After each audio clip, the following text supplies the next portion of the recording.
नमस्कार, महासत्ता न्यूज मध्ये आपले स्वागत आहे।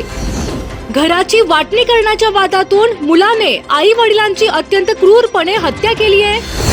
आई वडिलांच्या हाताची नस कापून पोटच्या पोरानेच त्यांचा निर्घृण खून केलाय।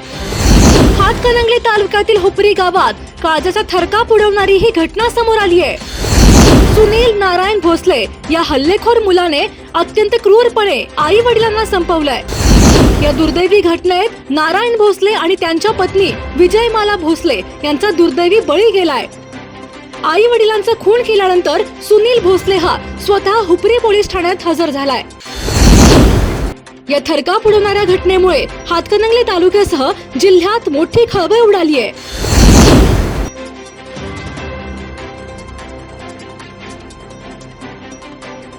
हातकणंगले तालुक्यातील हुपरी येथे संपत्तीच्या वादातून पोटच्या मुलानेच आई वडिलांना लाकडी दांडक्याने बेदम मारहाण करत त्यांच्या हाताच्या नसा कापून अत्यंत क्रूरपणे हत्या केल्याचे उघडकीस आले आहे। या दुहेरी हत्याकांडानंतर आरोपी मुलगा सुनील नारायण भोसले हा स्वतःहून हुपरी पोलीस ठाण्यात हजर झाला आहे। काळजाचा थरकाप उडवणाऱ्या या हत्याकांडाबाबत अधिक माहिती अशी की हुपरी येथील महावीर नगर अल्फालॅन परिसरात नारायण गणपतराव भोसले वय 82 आणि त्यांच्या पत्नी विजयमाला नारायण भोसले वय 70 हे दाम्पत्य हल्लेखोर मुलगा सुनील भोसले याच्या सोबत राहत होते। नारायण भोसले यांची अन्य 2 मुले चंद्रकांत भोसले आणि संजय भोसले हे सराफ व्यवसायानिमित्त अन्य शहरात वास्तव्यास आहेत।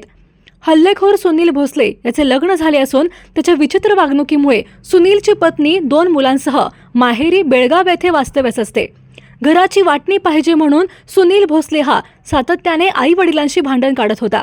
याच भांडणातून शुक्रवारी पहाटे सुनील भोसले याने लाकडी दांडक्याने वडिलांच्या डोक्यात मारहाण करत त्यांना जखमी केले आणि त्यानंतर दगडाने ठेचून त्यांच्या हाताची नस विळतीने कापली।